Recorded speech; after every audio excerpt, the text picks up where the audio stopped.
Hello, everybody. So my name is Jules Avery Madison, or Jules or Jam for short. Welcome to my channel. This is my first analysis video, and I wanted to get some housekeeping things out of the way. First of all, I am borrowing a friend's mic, so my audio quality might not always be this good. I'm used to just speaking into earbuds, but I lost my earbuds, as it turns out. The second thing is I do have a lisp. I do have a speech impediment. You're going to hear that a couple of times in this video. I'm sorry about that. I couldn't edit out every single instance of it happening. The third thing is if you don't want to listen, but you want the analysis, I have a link in the description to the original script for this video, so you can just read that instead. I'll probably end up posting it in whole or in part on Tumblr as well. Go follow my Tumblr at Oh Hush It's Perfect. It's got a dash between each word. Oh gosh, so it's I'm not gonna spell it out. I'll put it in the description. But anyway, I hope you guys enjoy this video. It took a lot of editing to make. And I hope you're doing very well. I want to start with a description of how much Nico D'Angelo's coming out affected me personally, because it is impossible to avoid the humanistic element of this. I could go straight into the analysis, straight into the criticism with my talons first, but that would be ingenuine. The truth is that in spite of everything else I'm going to say here, Nico D'Angelo being gay was, at the time that it was first written, a very necessary and good thing. It's with that note that I open the scene. It was the year 2013. I was a whopping 9 years old, and I'd been reading the Percy Jackson Heroes of Olympus books for at least 2 years. In October, the 4th book of the Heroes of Olympus series was released, House of Hades. We bought it the first day it was on shelves. I read it faster than I'd read anything else at that point, a whole 500 pages in about 4 days. That was really quick for me at the time. But there was one part near the middle of the book that I didn't really understand. That part was the scene in which Cupid forces secondary protagonist Nico to confess that he had a crush on primary protagonist Percy Jackson. I didn't really get it because the two were both boys, and I hadn't been taught that those kinds of people existed. I was raised in a moderate Christian household, and it wasn't like I was brought up in a bubble, but there were certain things that my parents just didn't tell me about. When Nico came out, I rejected it at first because I didn't understand it. I read the next in the series, Blood of Olympus, purposefully seeking out a heterosexual interpretation. I was convinced that Reina and Nico would get together. And then they didn't. And then I gave it a few months. In those months, people started coming out at school. I don't know if it was because of Nico for them, but I feel like it's worth mentioning that all of the people who came out first read the Heroes of Olympus series. I got a little more accustomed to queerness. And then, when I was 12, I figured out I liked girls. I was 14 when I started calling myself a lesbian. I was 17 when I came out to my parents, at the beginning of October. Almost 8 years after reading House of Hades. Had it not been for that single character, or some other character adjacent to Nico, I might have never come out. Maybe I never would have realized I was gay.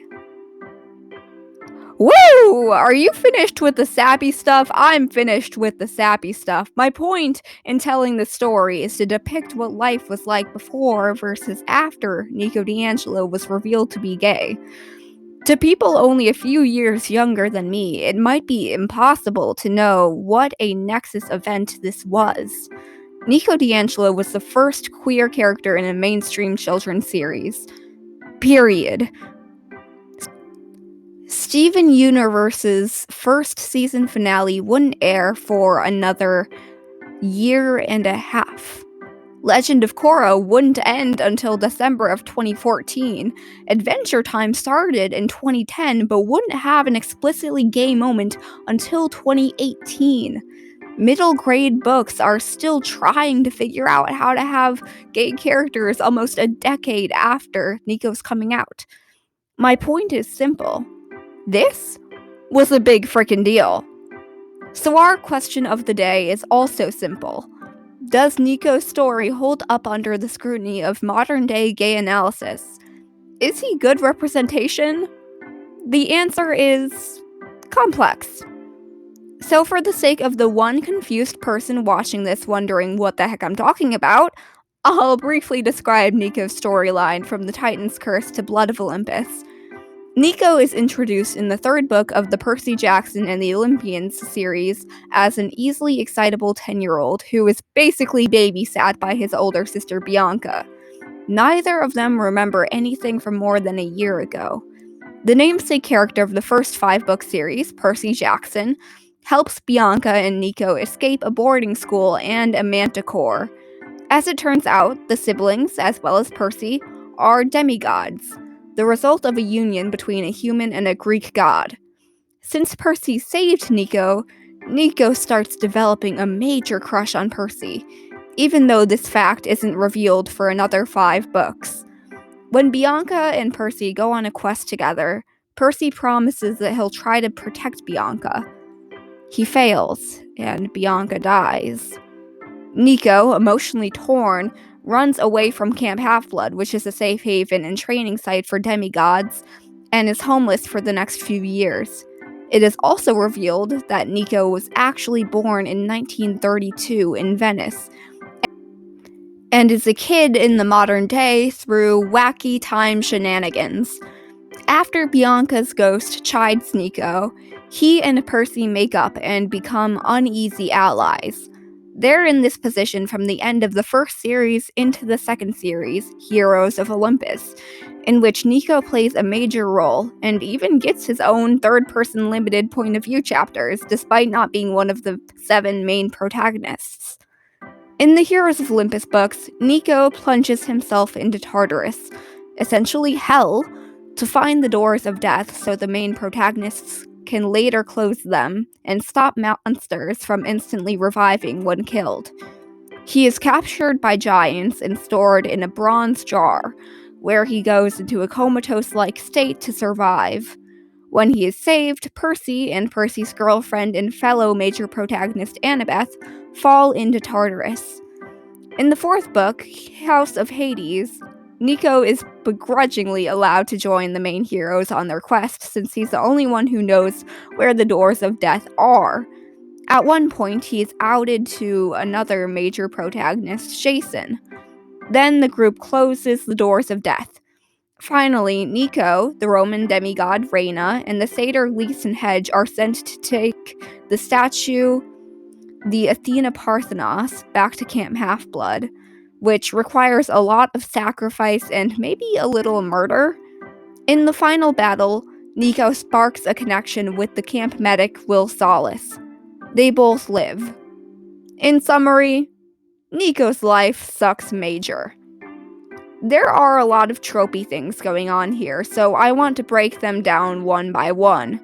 The first, and probably the least flattering stereotype that Nico falls into, is the gay guy in love with unattainable, older straight guy. It's true that a lot of gay kids end up unrequitedly enamored with someone they eventually can't have. It's all about scale here. Nico doesn't just have a little crush on Percy. The god Zephyros calls Percy the one Nico cares about the most. And he's right. Nico is far more attached to Percy than to any other character, including his own half-sister, who I never even mentioned in my summary. Her name is Hazel. She's freaking sick, but she's all but irrelevant to Nico's actual arc. So what is Nico's actual arc? getting over his romantic feelings for Percy. Hooray! No, I'm being unfair here. Nico's real arc is about coming to an emotional state in which he can relate to others and feel like he belongs. But that arc is, in no small part, centered around his sexuality. On the one hand, I have to say, that feeling of unbelonging and the struggle to figure out your own emotions is something that many queer people have to grapple with while growing up. In that sense, it feels genuine and like it came from affection. On the other hand, having queer characters with their identity being the major part of their storyline, kinda tired. Old hat. In addition, Nico is a tortured character.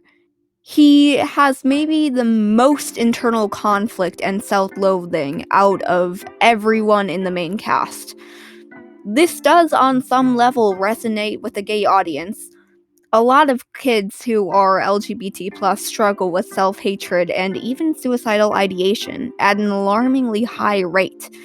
So kudos for reflecting reality.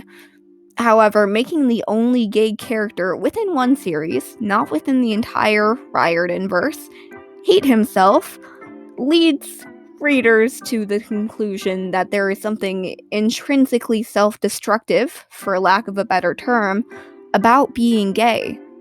Being gay can be a real struggle, both on a social and internal level. That's a hard truth about life.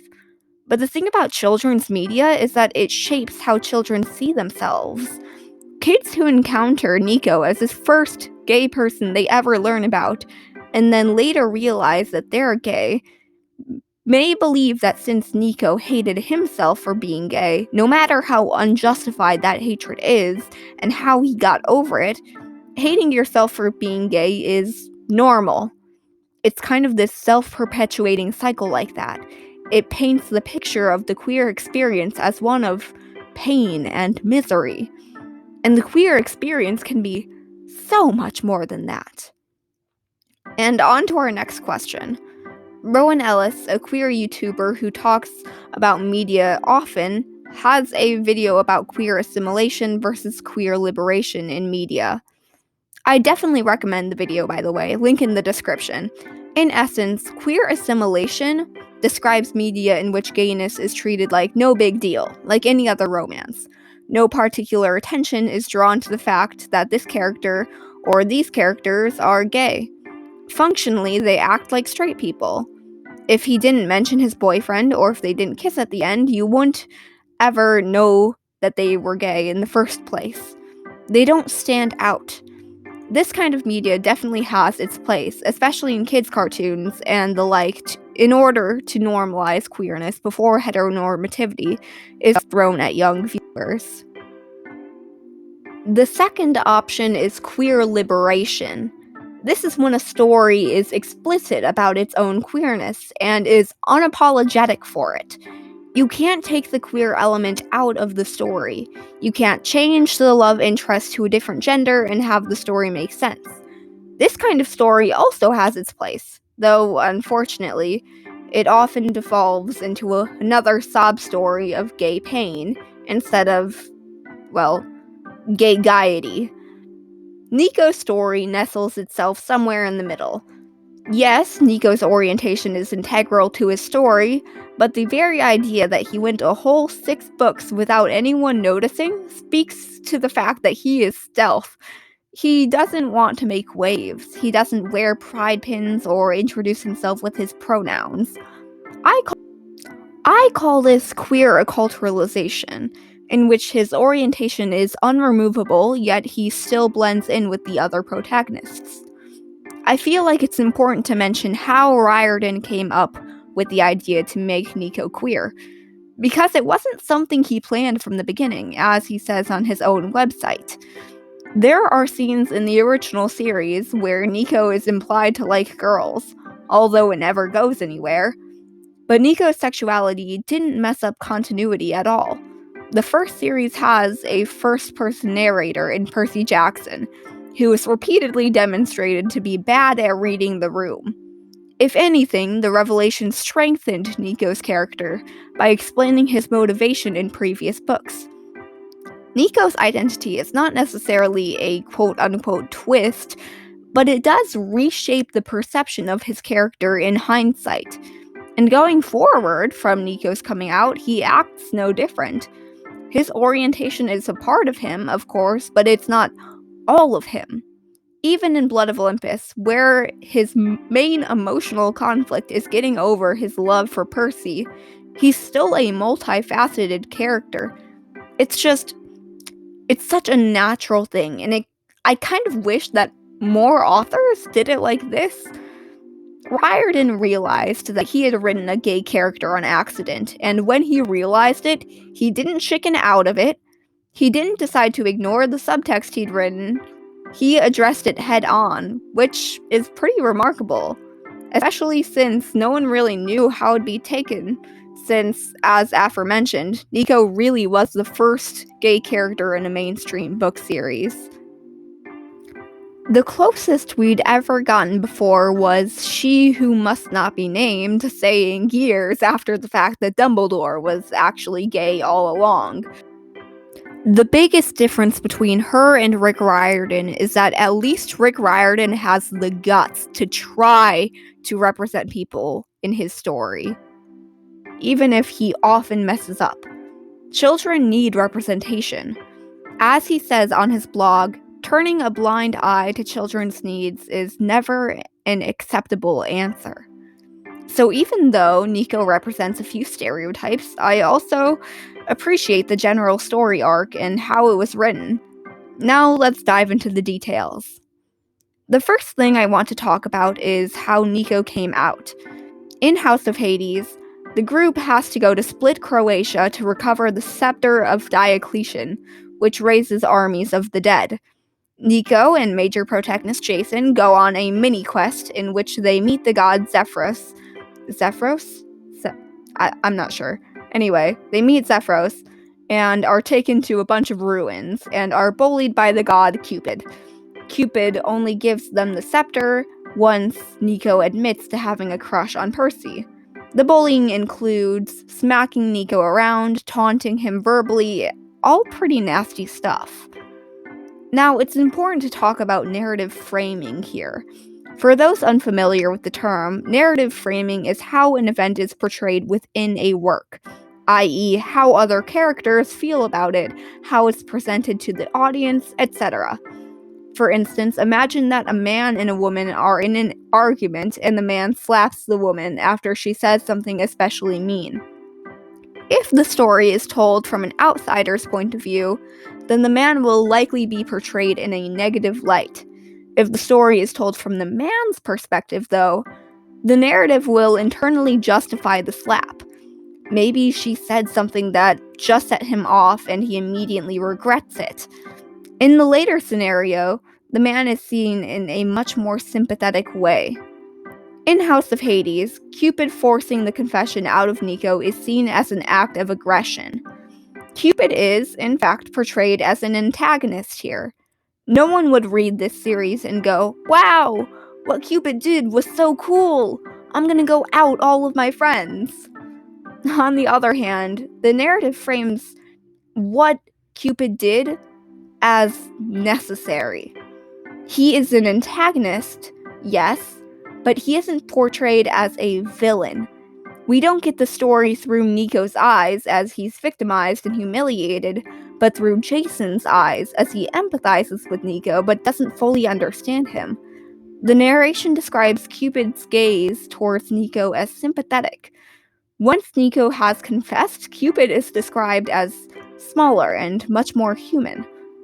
See, even though Nico suffers through it, his outing is seen as a necessary evil. Cupid is not a bad god, he is only harsh, just as love is. This is a pretty messed up way to introduce the fact that one of your major characters is queer. The fact that Nico is gay is also treated with this huge, earth-shattering momentum. It's the first moment he's really vulnerable with someone besides his sister. The build-up to it is akin to the build-up to revealing the killer at the end of a murder mystery. Zephyros even plays his way around the pronoun game, saying, "the one who you care for most, plunged into Tartarus." Jason, and by proxy the reader, assumes that he's referring to Annabeth, since both Annabeth and Percy are in Tartarus at the moment. This is meant to purposefully mislead the reader so that the revelation is all the more dramatic. In my first draft of this essay, I give Rick Riordan the benefit of the doubt and say that the reason he did this was to keep homophobic kids reading. But I don't think that's the case, considering that they could always close the book only a chapter or so later when Nico's crush is, at long last, revealed. Instead, I think it was a semi-dubious way to get the shock factor. Like I said, no one had done writing a gay character into a mainstream book series before. Rick Riordan wanted it to be surprising. He wanted it to be a big moment. And I think he partially earned that right. Still, through a modern lens, yeah, this is an unkind way to treat a gay character. Now it's here that I have to discuss Will Solace. A lot of people criticize Will for not having much of a personality, but he actually does. In the few chapters we get of him, we get to know him pretty well. He is laid back most of the time, but is intense when he needs to be. He's snarky, but not mean. He likes to be in control. This is what makes him a really effective foil for Nico. Again, defining literary terms, a foil is a character who shares some similarity with another character, but has some crucial difference. For instance, in My Hero Academia, Bakugo and Deku are foils because they both want the same thing, to live up to their idol and be the number one hero, but they go about that goal in very different ways. Nico and Will's defining similarity is that they both enjoy being in charge of a situation. Otherwise, they couldn't be more different. Will is the sun to Nico's darkness. In my opinion, Will Solace was necessary to complete Nico's story arc. Not only because his new crush on Will is a sign that he's gotten over his thing for Percy, but also because we see Nico, for the first time, cede control willingly to another character. Nico is extremely physically weak, and since Will is a healer, Will has authority over him. Nico being vulnerable for the sake of getting better is the accumulation of his arc. But a lot of people think that the romance was rushed, and honestly, I can't argue that point. So this is the point where we start writing fanfiction. If we were to fix this story, what would we change? First of all, the forced outing goes.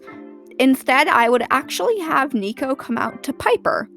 Piper McLean is one of the major protagonists, and she's the daughter of Aphrodite, goddess of love.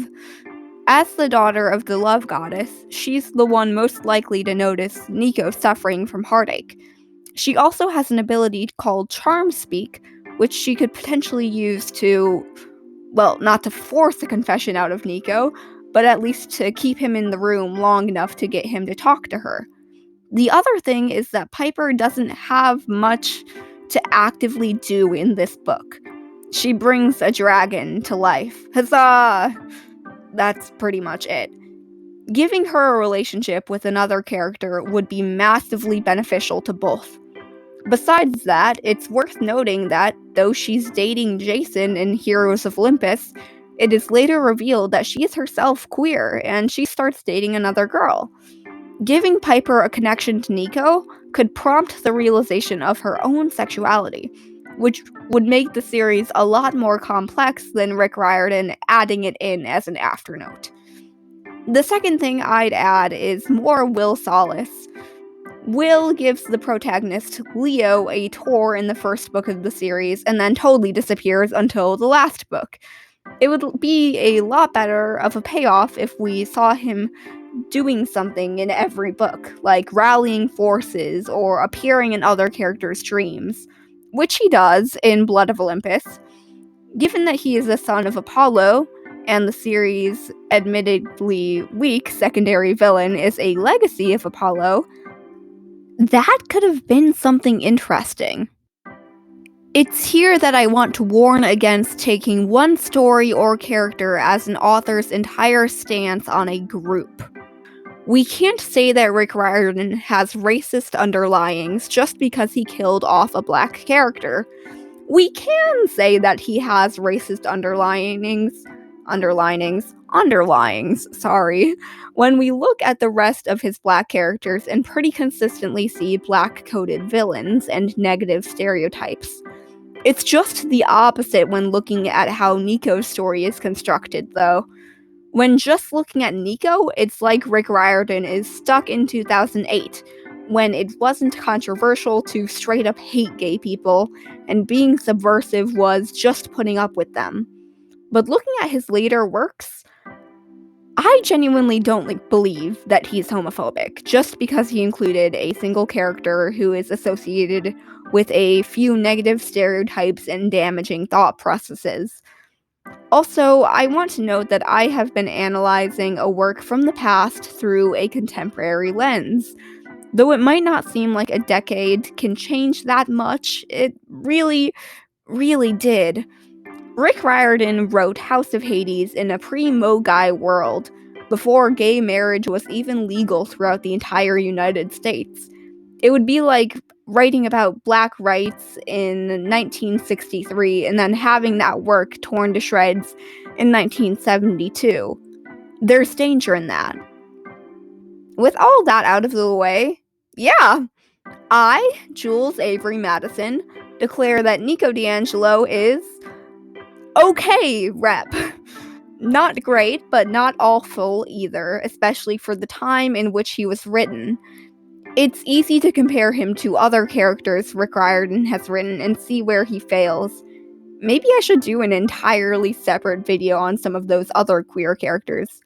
If you want a similar deep dive like this but for Magnus Chase or Alex Fierro, please leave a comment down below.